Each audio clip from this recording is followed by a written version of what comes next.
Welcome to this edition of Real World Government Contracts Law, where we discuss real-world issues impacting the government contracts industry. I'm Declan Leonard. I'm managing partner here at Berenzweig Leonard. And I'm Stephanie Wilson. I am a partner and director of government contracts here at Berenzweig Leonard. And Stephanie, great to be in the studio here with you. And I was thinking as we were coming in here, this might have been the easiest podcast, at least for me, to prepare for, because much like you, we're being inundated with issues of the government contracting community and the new vaccine mandates that came down from the Biden administration. Why are we talking so much about this, and why do our clients care so much? Yeah, I mean, this is a very important recent requirement for government contractors. And so the President Biden issued his guidance or his executive orders back on September 8th, sort of telegraphing that this was going to be coming, that there were going to be mandates for, in particular, for federal contractors have their employees vaccinated against COVID-19. And then at the end of September, the Safer Federal Workforce Task Force issued its guidance for federal contractors and subcontractors that really outlined what that's going to look like. And these requirements are going to be put into contracts and solicitations as early as October 15th. So this is pretty seismic because, you know, we've had so many iterations throughout COVID of rules and regulations coming down from the federal government. And up until this point, there's always been sort of, okay, you get vaccinated or maybe you do testing, you have a kind of an either or. But this is something where the federal government is coming down and saying, you know what, testing's going by the wayside unless we have a few very limited exceptions. This is mandatory vaccines. Is that right? That's right. And it's also very broad. So contractors might expect, well, it's going to apply to our contractors who are on site at the federal work site. It goes beyond that. It applies to contractors no matter where they work, if they're remote, as long as in the United States.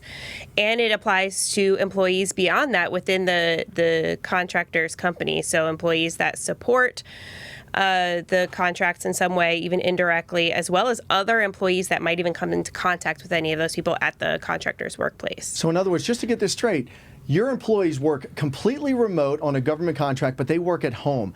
They're just working at home day by day, never going into a workplace. They absolutely are subject to this, right? To get vaccinated. Yes, they're subject to the vaccination requirement. And I think the rationale behind that is sort of the continuity of work. And so the federal government does not want these contractors who are supporting them and their mission to be out of commission for an extended period of time if they themselves get COVID. And so that they are applying this mandate even to contractors who are working full-time remote. So if I'm a small, let's just say I'm an 8A contractor, I've got mostly subcontracts. Does this? I mean, I'm not a big prime. I'm a small business. Does this apply to me? Yes. If you are doing work in the United States, it almost certainly applies to you. There are very few limited exceptions. So it doesn't apply to grants. It doesn't apply to contracts and subcontracts below the simplified acquisition threshold. And it also doesn't apply to subcontracts that are solely for the provision of products. It does apply to prime contracts that provide products, though. Okay, so really the only exception is subcontracts for products, and let's face it, because so many contractors who even sell products also offer services as part of that exclusive product base of a subcontractor is going to be pretty narrow, don't you think? Right. And what we're finding is that also, like I mentioned, it covers these employees that work sort of in connection with the contract, and also additional employees who may, cross paths with any of those other contractor employees at any point during contract performance at the contractor's work site. It's really going to cover, for many contractors, it will cover your entire workforce or a large section of your workforce. Yeah, there's really, it seems like the intent of this is, it's a clear intent of everybody get vaccinated. Let's get rid of all loopholes. I've had clients say, well, what if I only work in this one designated area of the building? I will not come into contact with anybody else. What do you think in a situation like that? Yeah, if those employees are counted as a covered contractor employee under this definition, which is very broad, they are going to be required, absent, like you mentioned, a limited legal exception, for perhaps a religious or medical reason, they're going to be required to be vaccinated even in that situation. Okay, let's talk a little bit about timing because, the government works sometimes at a snail's pace. And so this is not something that companies need to jump on government contractors have to jump on right away, is it? It is, absolutely. So I'm wrong again. So there is a deadline for employees who are required to be vaccinated. That deadline is December 8th of this year. And so what that means effectively is that to be fully vaccinated, it means 2 weeks past your final dose. And so they're going to need to complete their final dose by November 24th. So companies certainly do need to plan in advance for this. It doesn't actually become mandatory for a contractor to comply with these requirements until it is actually incorporated into their federal contract or subcontract. And what we are seeing, though, is that while agencies under the executive order are not required to put it into existing contracts until the next extension of period of performance or option year, that the agencies are taking action even sooner than that. And so the earliest that they can put it in is October 15th, and agencies are already taking steps to go forward with putting them in existing contracts on that date. Got it. So this is definitely not a wait-and-see approach. I mean, this is something where contractors really need to start taking action now. We've seen job postings come out where, I mean, it's unprecedented. Both of you have been doing this for quite a while, doing employment law, and, you know, up until this point, medical inquiries, you know, especially pre-offer of employment medical inquiries, were just so taboo. And now we're seeing in job postings, you know, vaccination required, proof of vaccination required. So what should companies be doing right now? I mean, should they be mandating vaccinations, or is there a preliminary step that perhaps contractors should be doing? So because we're operating on such a tight timeline, and that these can be incorporated into contracts as early as a week or so from now, I would actually recommend that contractors begin to go through this process of getting employee certifications and verifications of their vaccination status. And while previously, when the government had this sort of vaccine or test option to go onto a federal work site, they allowed contractors to just sort of attest to the fact that they've been vaccinated. They do now have to provide proof, and the employer, the contractor, has to review vaccine records. There's a list of acceptable vaccine records to confirm that the employee has, in fact, been vaccinated. And so I'm recommending that they at least take those steps now. The reason being, I mean, what's getting most of the headlines, of course, is the vaccine mandate. There are also workplace safety protocols that come along with this mandate as well, dealing with masking and physical distancing requirements on like a contractor's office. And those depend in part on the vaccination status of the people who are at the office. And so you're going to need to collect that information anyway. So rather than go through two phases, given how quickly this is going forward, I just recommend going forward and going through the step of getting the proof of vaccination as well. Oh, okay. So instead of maybe a two-step approach of getting the affirmation or the attestation, which is really just I so-and-so employee have, hereby certify that I have been vaccinated or have not been vaccinated.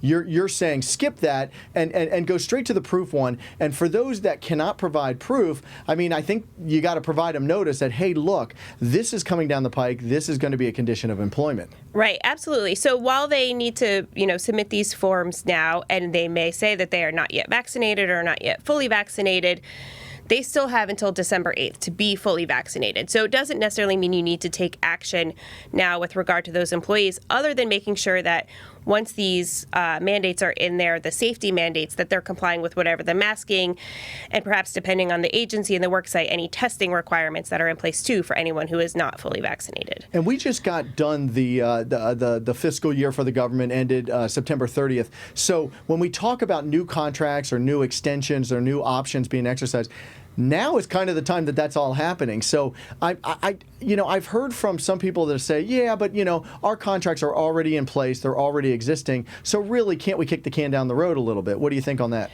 Yeah, like I said, the agencies, that's sort of their final date that they can incorporate those clauses in. And we are already seeing agencies issue their own, guidance and statements as to how they are going to be handling incorporating these clauses into their contracts. So take, for example, GSA. They have under them the federal supply schedule, which, many contractors out there are on the federal supply schedule. GSA has come out and said that a modification is going to the federal supply schedule contracts is going to be mandatory by November 14th. So there's not a lot of time here. And so that's going to be in place well before, the December 8th deadline for vaccination.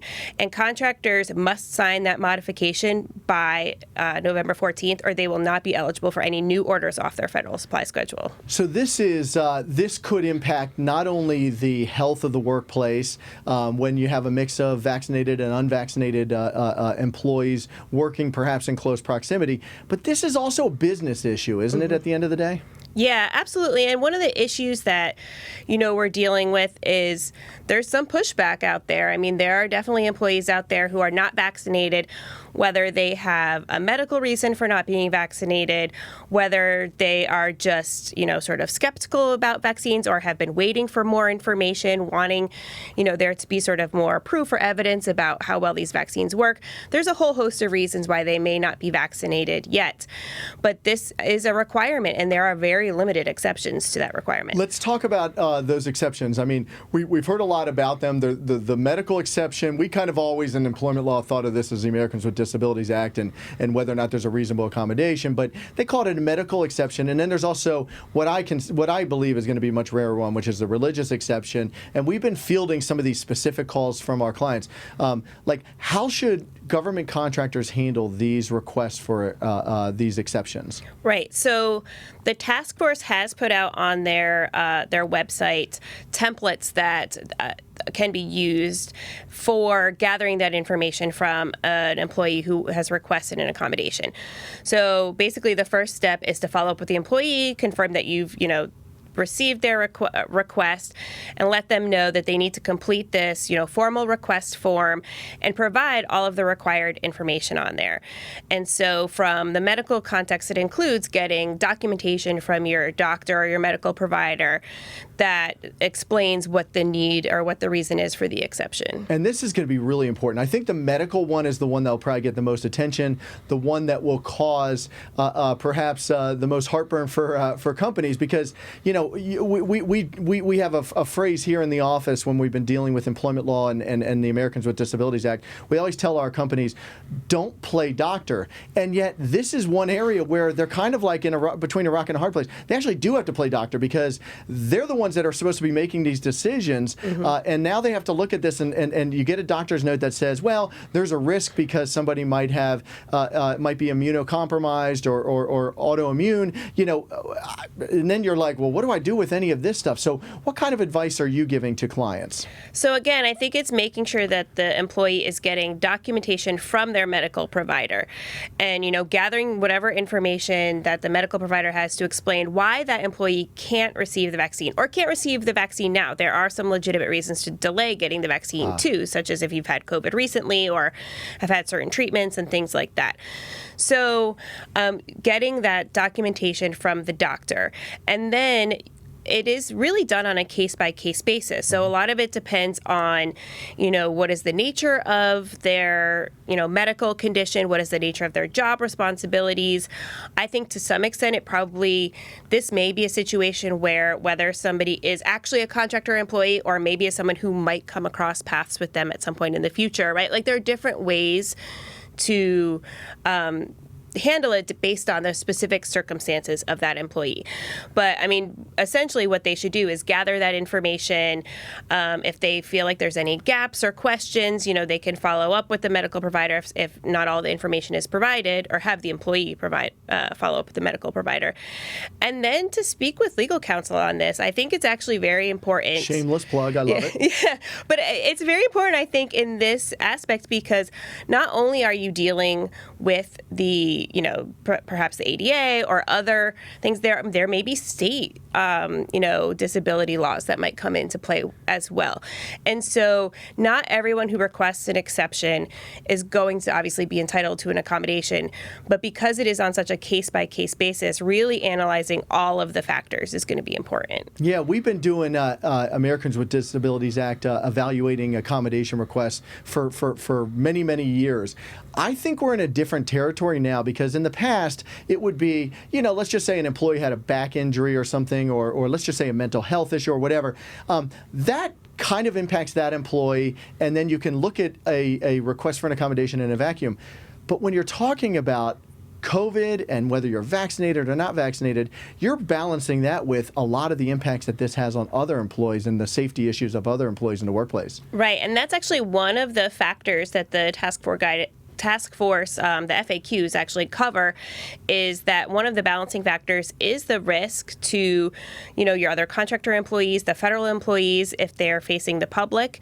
So, that is definitely one factor to consider. Yeah, I personally predict that the number of exceptions for medical are not going to be overwhelming. I really just don't think so. And then religious, I don't know. I'm still waiting. I geek out with other employment lawyers, and I'm like, have you seen one of these religious exemptions? I saw one. What was it? The mark of the beast or something like that. I don't even know what that is.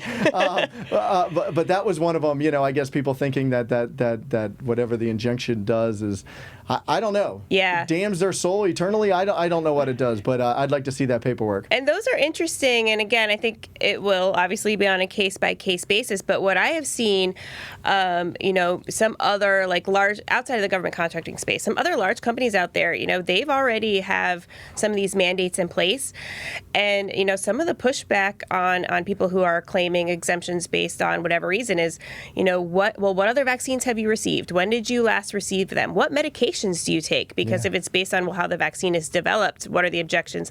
Lots of over-the-counter medicines are developed in the same way. Good point. And so ordinarily, in the employment context, we're not going to, we would generally recommend that employers don't challenge the validity of a religious belief, right? Because that's such a touchy area. Yeah. But here, I think because it's balanced against this real public health risk, that you're going to employers are going to have to ask more questions that they ordinarily would not. Yeah, that's what we're sort of in a different realm where like you said, you're not gonna usually if there's a religious accommodation, I can't work, on X day, or I need to have this little bit of time off. It's kind of like, okay, it's a little bit of a pain, but it's not really that big of a deal. It doesn't fall under the level of undue hardship, which is what the standard is. Right. But once again, here you've got, if you grant it, you're putting somebody potentially, that is compromised or unsafe into the workplace or whatever you do. I mean, you've got a lot more hoops to jump through to make sure that you're maintaining a safe workplace.